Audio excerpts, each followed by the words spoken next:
Erase went from holy shit this show is amazing to it's alright in literally 2 episodes.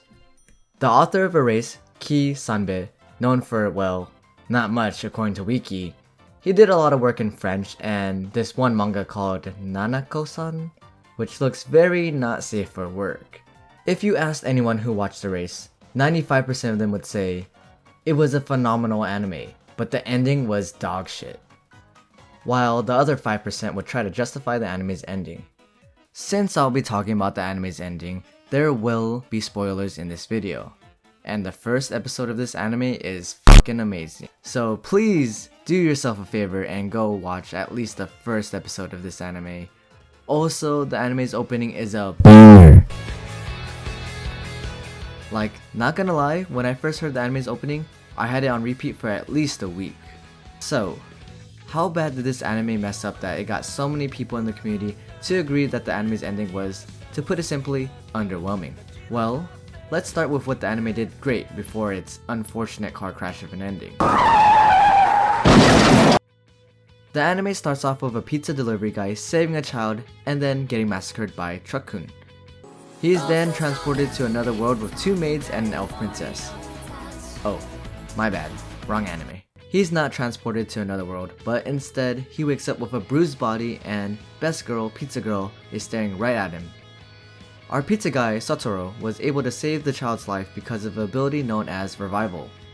An ability that sends him back in time, moments before a life-threatening incident. This ability kicks in once again when his mother is stabbed in his own apartment. Now normally when this ability happens, he's only taken back like 10 seconds or 15 seconds at most. When his mother is stabbed, he doesn't just go back 5 minutes, or even a day. No. He goes back 18 years in the past. That was, in my humble opinion, one of the best first episodes in anime. The episode introduces the main character and his ability. We expect said ability to kick in to only take him back like 15 seconds just like the Truck-kun incident. But instead it subverts our expectations and now our main character has to relive his life as an elementary school student in order to save his mom. Now if that didn't get you hooked, I don't know what will. Another thing that Erase did really well was getting the audience invested in the mystery of a series of kidnappings that is later connected to the death of the main character's mother. Watching Satoru figure out what he needs to do in order to save his mom slowly but surely each episode kept me on the edge of my seat and kept me so invested in the story. It's like a bag of Doritos. You go in for only a couple and then next thing you know, you've eaten half of the family-sized bag. Okay, that analogy did not make any sense, but I just want Doritos. Cool Ranch specifically. Satoru remained all of his memories from when he was 28 and just like you and me, have a fuzzy memory about what happened in elementary school. After accepting that he essentially time traveled back 18 years in the past, Satoru starts to remember the tragic events that occurred when he was in elementary school. A series of 3 child kidnappings occurred when he was only 10, and realizes that his mother must have been killed by the kidnapper. Why would the killer do such a thing? Well, because his mother figured out the killer's identity. At first I thought, psh, what can a bunch of elementary school students do to prevent these kidnappings? But then, the answer was so simple. Just don't let the children targeted get kidnapped. Like all they had to do was be with the potential victim and they won't get kidnapped. Unless the criminal decides to kidnap all of them at the same time.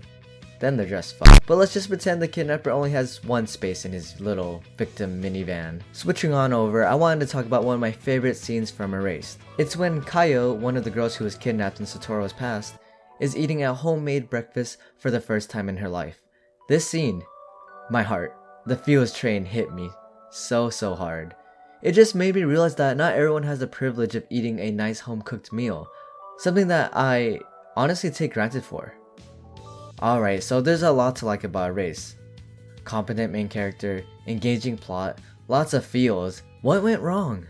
It all started in episode 10. Satoru is a very competent MC, and that's why I'm so puzzled that he would even get into a car alone with someone he knew that could have been potentially the killer. The teacher, or should I say killer, talks about how much he hates him and then sends him off in the water to die. But Satoru's job isn't done yet. He gets put into a coma and wakes up 15 years later. This coma leads to everyone growing up without him. When he wakes up from his coma, he sees Kayo, the girl he worked so hard to save, with a child. I personally didn't have a problem with it, but many watchers were rioting and some even started to dislike the anime because of this scene, saying things like these hoes ain't loyal. Dude, relax, this guy was in a coma for 15 years. Oh, なんだこのイケメンは。ムカつく。I mean, I'm not even mad about her having a kid and all, but what really irked me was who the father was. Hiromi, yeah, him. She absolutely had no chemistry with him at all, and she could have at least chose like Kenya or something. But aside all that, there is one valid criticism that the ending gets, and it's its pacing. It goes from wake up from coma to we caught the teacher in like 20 minutes. And 7 minutes of that was the teacher basically confessing his love for the main character and how he made him feel some type of way. Well, at least he can wait 15 years, unlike somebody. Just joking, I'm joking. Please don't take me seriously. The ending of Erase was pretty underwhelming. The teacher admits to attempting to kidnap all the kids and is then taken to jail. But yeah, I feel like people, myself included, were more upset about the anime's pacing rather than the whole Kaio situation. Now hear me out, as an immature high schooler at the time, my monkey brain couldn't comprehend that Satoru was actually happy that Kaio found happiness regardless of who she was with. It shows his maturity and that he genuinely wanted Kaio to be happy, not because he wanted to be with her. Plus, if Satoru and Kaio became a couple, we wouldn't have gotten to see the best part of the last episode. Best girl, pizza girl, Airi, the girl who believed in him when no one else did, meets Satoru again. I was jumping out of my seat when this scene happened. Like, I saw that there was 1 minute left in the anime, and all I could think of was, please show the pizza girl, please show the pizza girl. And the faithful who watched till the very end were rewarded, and I must say, it was well worth it. Some of the community disliked Airi and felt like she wasn't necessary to the anime's overall plot. I could see why, but I would have to respectfully disagree. What Airi gave to Satoru was courage. The courage to believe in himself and win that mental battle inside his head. In conclusion, Pizza Girl is best girl. Erased is an anime that was poisoned by a rushed ending. It's not the creator's fault, as I heard that the pacing of the manga is much better. Nowadays, animes are on a strict budget, and that's why we've been seeing a lot of these 12 episode animes opposed to 24 episodes. But I just wish they just went with a 13 episode route, like, you know, just to flesh out some of the scenes, give more detail. After my second watch, I can confidently say that Erased is an amazing anime, and I would recommend it to just about anyone. Whether you're a romance degenerate like me, or an action junkie, the story of Erased just hooks you in. Thank you all so much for watching this video. If you enjoyed the content, make sure to hit that like button and subscribe for future videos and all that fun stuff. Till next time, peace.